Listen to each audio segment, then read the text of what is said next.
유시민 작가의 경고가 결국 적중했습니다. 이 사법부 진짜 골 때립니다. 나름 중형을 때릴 것이라 믿었던 판사가 초범이라는 점을 유리한 사정으로 참작했다는 판시를 했는데 상식적으로 생각해봅시다. 내란이나 쿠데타 같은 헌정 파괴 범죄를 재범, 3범 저지르는 사람이 세상에 어디 있습니까? 이런 범죄는 인생을 걸고 국가의 운명을 걸고 딱 한 번 저지르는 겁니다. 성공하면 대통령이 되고 실패하면 반역자가 되는 단 한 번의 거대한 도박입니다. 그런데 처음이니까 봐준다. 그럼 내란은 평생에 딱 한 번은 해볼 만한 짓이다 라고 사법부가 권장하는 겁니까? 그러면 왜 판사들이 이런 말도 안 되는 논리를 폈을까요? 답은 뻔합니다. 동업자 의식입니다. 피고인석에 앉아있는 그 엘리트 관료, 그 검사 출신 정치인이 남 같지 않은 겁니다. 일반 국민이 공무원 멱살만 잡아도 공무집행방해로 엄벌에 처합니다. 그런데 국가의 멱살을 잡고 흔든 자에게는 초범이고 반성한다며 솜방망이를 듭니다. 이게 유전무죄, 무전유죄와 뭐가 다릅니까? 아니 이건 권력무죄, 서민유죄입니다. 관련해 최근 다시 역주행하며 화제가 된 분서 끝까지 들어주시고 여러분들의 생각 댓글로 부탁드립니다. 대통령과 정부는 지금 국민들이 원하는 일에 집중해서 해줬으면 좋겠어요. 지지율 관련해서 보면 옳은 얘기, 좋은 얘기, 막 먼 시야를 가지고 볼 때 우리 대한민국에 필요한 거 이런 거 중요해요. 대통령 되고 나면 막 역사와 대화하고 막 이렇게 되거든요. 그럼 안 돼요. 그러면 망해요. 그거 역사와 대화 제일 많이 하고 제일 멀리 보고 했던 분이 노무현 대통령이에요.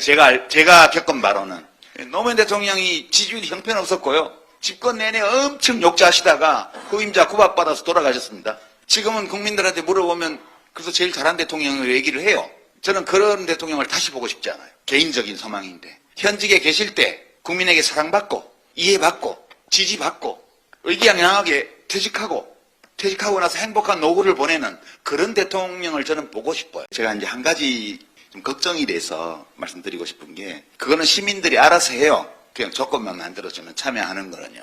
그러니까 정부와 여당이 또는 대통령이 정보를 개방하고 모든 것을 보여주고 또 참여할 공간을 열어주면 참여하는 건 시민들의 몫이고 또는 시민들이 한다고 봐요. 지금도 하고 있고. 근데 그냥 해요, 그거는. 그럼 대통령실과 정부와 여당은 뭘 해야 되냐? 할 일을 하라는 거예요. 시민 참여가 중요합니다. 이런 말 하지 말고요. 그냥 할 일을 하세요, 권한을 가지고. 헌법이 부여한 권한을 가지고 할 일을 하는 거예요. 말만 하지 말고요. 그냥 하는 거예요. 이 우리의 최소 민주주의를 지키기 위해서. 지금 해야 될 일이 많기 때문에. 그래서 제가 한 가지만 좀 건의드리고 싶은 건데 공개적으로. 법원 있잖아요. 법원. 사법개혁 이렇게 말하는데 저는 그 법원개혁이라고 말하는 게 맞다고 봐요. 우리의 민주주의의 최소한은 뭐냐? 누구도 헌법 위에 군림하면 안 된다. 사회적 특수계급은 그걸 창설하면 안 되고 인정되지 않는다고 딱 헌법에 나와 있습니다. 판사 중에는 헌법에는 양심과 법률에 따라서 재판하도록 되어 있습니다. 다 그래 해주면 좋죠. 많은 판사들이 그렇게 하죠. 근데 안 하는 판사도 있습니다. 엉뚱하게 하는 판사도. 그럴 수 있어요. 판사도 무슨 부처님, 예수님이 판사하는 거 아니니까요. 어떤 판사가 그럴 수 있습니다. 그럴 때 이 최소의 민주주의는 그런 판사를 징계하는 게 최소의 민주주의예요. 법을 위반한 판사는 법의 심판을 받아야 돼요. 법을 제대로 지키지 않는 판사는 재판에서 배제해야 됩니다. 이게 민주적 통제예요. 그 절차가 있어야 되고 절차를 찾아야 되고 있는 절차를 활용해서 집행해야 돼요. 저는 그런 판사들은 국회밖에 지금 어떻게 할 수 없기 때문에 탄핵해야 된다고 보고요. 그거 안 하기 때문에 나라가 이 모양이라고 저는 생각합니다. 우리의 민주주의는 기본적으로 어떤 공직자에게도 그 공직 수행을 할 때 자신의 자의로 할 수 있도록 허용하면 안 돼요. 대통령부터 시작해서 누구든. 헌법에도 법률에 따라서 하도록 돼 있습니다. 근데 지금 우리의 법원은 특수계급이에요. 판사들은. 헌법 위에 군림하고 있고요. 자기들이 특수계급임을 알고 있고요. 그걸 내세우고 있고요. 특수계급으로서 누리는 특권에 대해서 민주적 통제를 하려고 들면 헌법에 있지도 않는 조항을 들어가지고 그걸 배격하는 식으로 지금 하고 있습니다. 한 예예요, 한 예. 그러니까 그 어느 집단도, 그 어느 개인도 헌법과 법률 위에 군림하면서 법을 어기면서 자기의 권한을 행사하면 안 된다는 게 민주주의의 최소 요구입니다. 저는 이런 일들이 여전히 사회의 많은 영역에 걸쳐 있다고 보기 때문에 우리의 민주주의를 지속 가능하게 만들기 위해서는 어느 사회의 영역에도 이게 남아있으면 안 된다. 그런 점에서 이거는 적폐청산이라는 말과는 어울리지 않고요. 우리 민주주의의 기본을 튼튼하게 하기 위한 제도적 개선, 그리고 부족하지만 제도가 있을 때에는 권한을 가진 사람들이 그 권한을 행사해서 이것을 바로 잡아야 된다고 저는 생각해요. 그러니까 이재명 정부와 압도적 의석을 가진 여당이 국민 참여가 중요합니다. 이런 말은 그만하시고 자기의 할 일을 똑바로 함으로써 우리 민주주의의 지속 가능성을 높이게 될 것이다. 그 점을 제가 뭐라 하는 게 아니고요. 이래줬으면 좋겠다 하는 소망. 약간 민주주의는 그런 것 같아요. 그러니까 지금 한 큐에 싹 정리 안 되니까 엄청 화나죠. 그러면 뭐 강선호 사건 나지, 이혜원 사건 나지, 그러니까 신경질 엄청 나잖아요. 그렇게 천이무봉의 깨끗한 꼬맨 자국 없는 옷이라는 건 없어요. 이렇게 이제 꾸역꾸역 꼴르면서 승점을 쌓듯이 우리가 재작년 12월 3일 이후에 일어난 일련의 사태들을 보면 하나 시원하게 해결된 게 없었어요.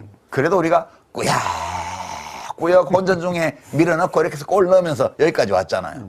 이제 1월달, 2월달에 선거들이 쭉 나오게 될 거예요. 그중에 어떤 선거는 이상하게 날 수도 있어요. 그러나 또 제대로 날 것도 제대로 날 거예요. 이렇게 꾸역꾸역 가는 거거든요.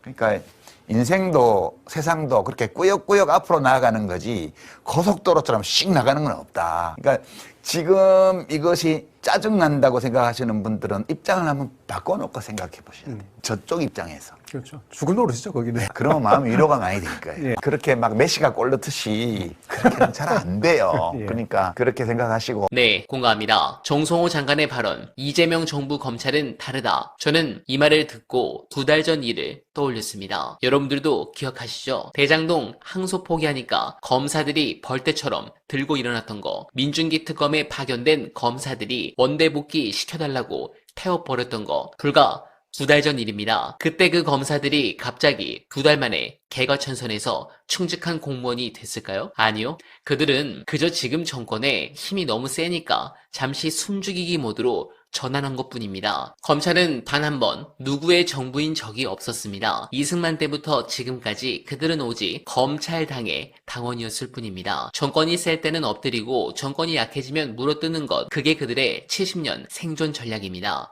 그런데 정 장관은 지금 검사들이 엎드려 있는 걸 보고 우리가 길들였구나 라고 착각하고 있습니다. 이건 자신감이 아니라 오판이고 순진함입니다. 지금 이재명 대통령의 지지율이 높고 국정 장악력이 세니까 조용한 거지, 지지율 조금만 떨어지고 레임덕 징후 보이면 가장 먼저 칼을 거꾸로 쥐고 달려들 사람들이 바로 지금 충성을 외치는 그 검사들입니다. 검찰은 절대 스스로 변하지 않습니다. 그들은 기회가 오면 반드시 젠프의 등 뒤를 노릴 것입니다. 여러분들은 어떻게 생각하십니까? 공감하셨다면 소중한 언알바 후원 부탁드립니다. 댓글에 고정된 내용을 통해 많은 사랑 부탁드리며 언알바는 오늘도 최선을 다하겠습니다. 여러분 고맙습니다.